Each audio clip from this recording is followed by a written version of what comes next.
Halo, perkenalkan nama saya Yohana Jesi Korang, NIM 16119019, Program Studi Fisika Semester 4. Di sini, saya akan menjelaskan materi tentang suhu dan kalor. Apa yang dimaksudkan dengan suhu?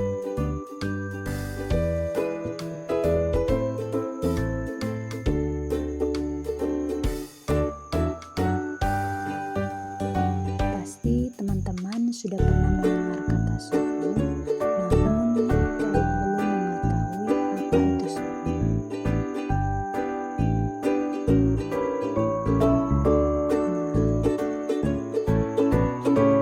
Di dalam ilmu fisika, suhu adalah ukuran derajat panas atau dinginnya suatu benda.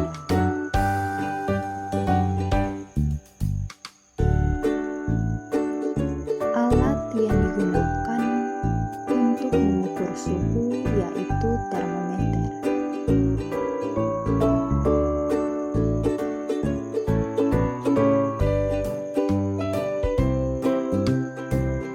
Di sini juga termometer memiliki banyak macam.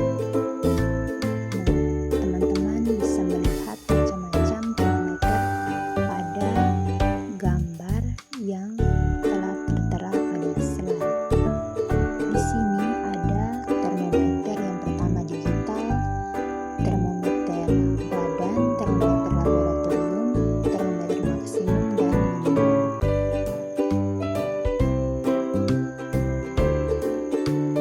Nah, pada gambar yang kedua ini, di sini juga ada termometer merkuri, termometer telinga digital, termometer emping digital, dan termometer arterial.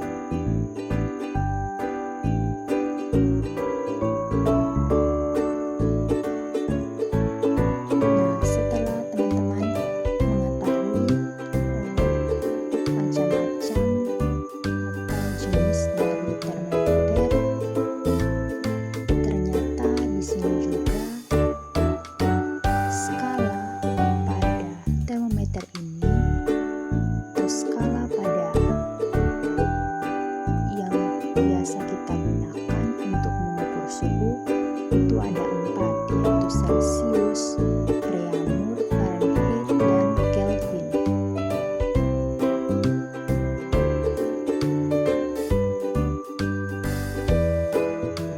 Nah, pada gambar ini merupakan perbandingan 4 skala pada suhu. Di sini juga telah terdata titik beku dan juga titik didih.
kalori didefinisikan sebagai banyaknya kalor yang diperlukan untuk memanaskan sebanyak 1 kg air sebesar 1 derajat Celcius.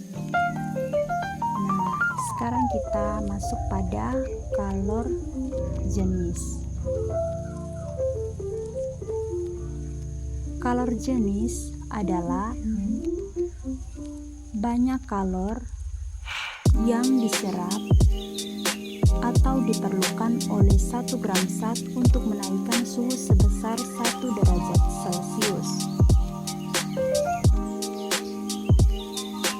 Kalor jenis ini juga diartikan sebagai kemampuan suatu benda untuk melepas atau menerima kalor.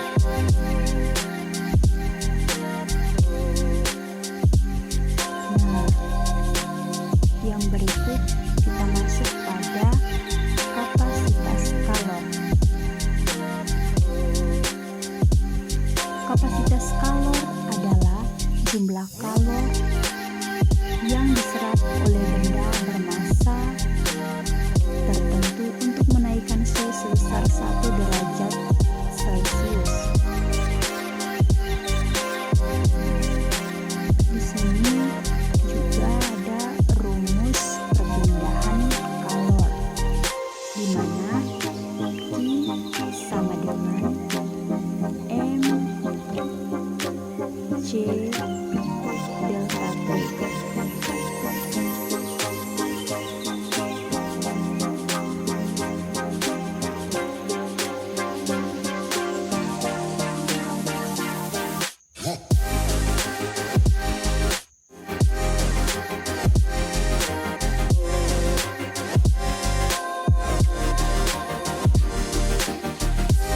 Yang berikut rumus kalor jenis, yaitu C sama dengan Q per M delta T.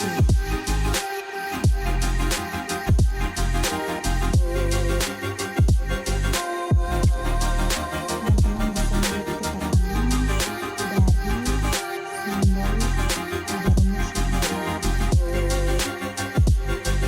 Nah, yang berikut itu termasuk pada rumus kapasitas kalor, di mana C sama dengan Q per delta T.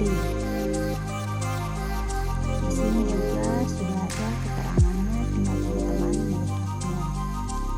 C itu kapasitas kalor dengan satuan Joule per Kelvin, itu banyaknya kalor. Delta T itu merupakan perubahan suhu.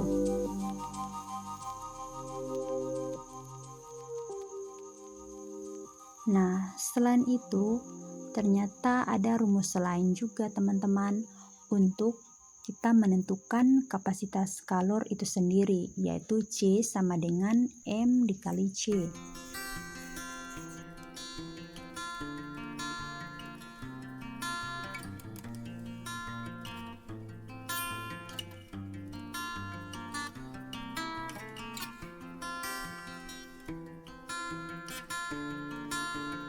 Nah, untuk mendalami lagi, teman-teman bisa melihat contoh soal dari materi kalor dan juga cara penyelesaiannya.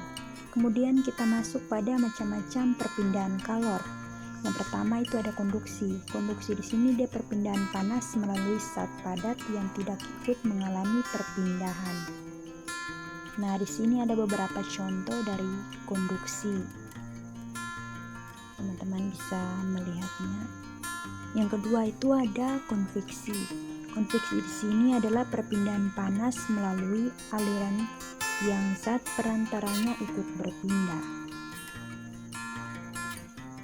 Di sini juga ada beberapa contoh dari perpindahan konveksi. Yang ketiga kita masuk pada perpindahan radiasi, di mana perpindahan kalor tanpa zat perantara.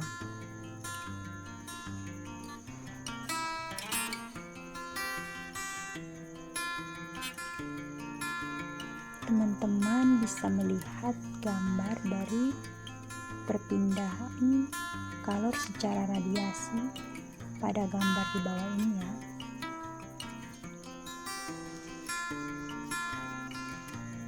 Di sini juga ada beberapa contoh dari perpindahan radiasi. Misalnya, tubuh kita akan terasa hangat ketika berada di dekat sumber api. Nah, itu merupakan contoh dari perpindahan radiasi ya, teman-teman.